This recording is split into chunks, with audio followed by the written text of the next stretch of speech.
Hi అండి, అందరూ ఎలా ఉన్నారో? అందరూ బాగున్నారా? నేనైతే చాలా బాగున్నాను. అనుడికి మీకు ఘన స్వాగతం. నా వీడియోస్ ఇంకా మీకు నచ్చినట్లయితే లైక్ చేయండి, షేర్ చేయండి, సబ్స్క్రైబ్ చేసుకోవడం మాత్రం అసలే మర్చిపోవద్దు. పక్కనే బెల్ అనేది ఉంటుంది, గంట కొట్టేసేయండి.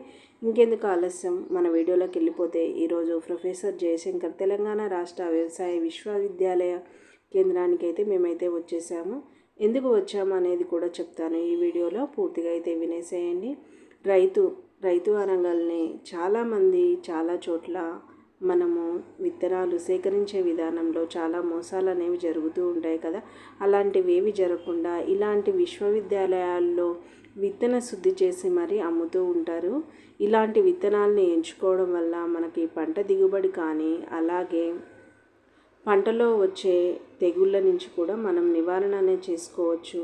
అలాగే మనం ఎన్ని నెలల పంట కావాలి, 4 నెలల పంట లేకపోతే 6 నెలల పంట, ఇలాంటివి ఎన్నో మనకి అనేది ఈ విశ్వవిద్యాలయంలో ప్రొఫెసర్ల ద్వారా అనేది మనం తెలుసుకోవచ్చు. ఇప్పుడు చూశారు కదా, విత్తన శుద్ధి అనేది కూడా ఒకటనేది ఉంటుంది. ఇలాగా ఎంతో వాళ్ళే పండించి రైతులకు అనేది అమ్ముతూ ఉంటారు.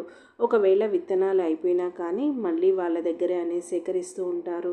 ఈ సంవత్సరానివి వచ్చే సంవత్సరం కాకుండా, వచ్చే సంవత్సరానికి అవతలిపోయి వచ్చే సంవత్సరం కాకుండా అలా అమ్మకుండా వీళ్ళే ఒక ప్రయోగాలు చేసి మరీ రైతులకు అనేవి విత్తనాలు ఇస్తూ ఉంటారు. ఇది కంది అండి, ఉజ్వల అనేది మనకి పేరుతో సహా ఈ విధంగా ఇస్తూ ఉంటారు. బ్యాక్ సైడు ఇది 3 kg బ్యాగులు మాత్రం ఉంటాయి. ఈ విధంగా అనేది ఉంటుంది. మనం ఎక్కడైనా ఈ విత్తనాలు అనేది సేకరించుకోవచ్చు. అలాగే హైదరాబాద్లో కూడా మే నెల 15వ తేదీ నుంచి ఇలాంటి మేళాలు జరుగుతూ ఉంటాయి. ఇదిగో చూడండి, రైతులంతా ఎంతో భారీగా ఈ విధంగా అనేది నిలబడి మరి తీసుకెళ్తూ ఉంటారు. కొంతమంది నిలబడకుండా కూడా మేళాకి వెళ్తే మనం ఏ విత్తనాలు కావాలనేది కూడా మనం అనేది ఎంపిక చేసుకోవచ్చు. ఇలాంటి విత్తనాలు సేకరించడం వల్ల మనకి ఎటువంటి ఇబ్బంది లేకుండా, అలాగే విత్తనం మొలవట్లేదనే బాధ లేకుండా విత్తనం కూడా చాలా అనేది బలంగా ఉంటుంది. బలమైన విత్తనం నాటినప్పుడు మాత్రమే మనకి పంట దిగుబడి అనేది ఎక్కువగా వస్తూ ఉంటుంది.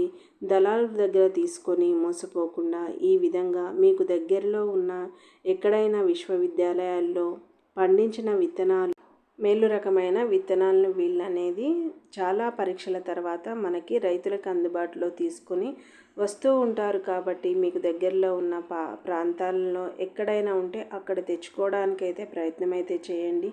ఎలాగో విత్తనాలకి మనం డబ్బులు అనేది పెడుతూ ఉంటాం కదా, నష్టపోకుండా రైతే కదండి దేశానికి వెన్నెముక అంటారు కదా. అలాంటి వెన్నెముకగా ఉన్న రైతుకి మంచి విత్తనాలను రైతులందరికీ తెలియాలనేది అయితే ఏం లేదు కదండి. మన ఇళ్లలో ఎవరో ఒకరు చదువుకుంటూ ఉంటారు. ప్రతి ఒక్కరి దగ్గర సెల్ ఫోన్ అనేది ఉంటుంది. ఈ విధంగా ఈ వీడియో కనుక మీకు ఉపయోగపడినట్లయితే వాళ్ళందరికీ షేర్ చేసి, ప్రతి ఒక్క రైతుకి ఇది పంట వేసుకునే సీజన్ కాబట్టి వాళ్ళని ఇక్కడికి వెళ్ళి విత్తనాలను సేకరించమని చెప్పండి.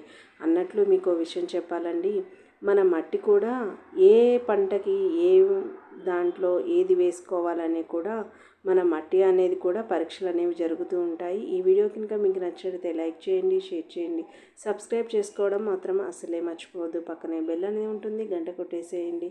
Have a nice day. Bye bye.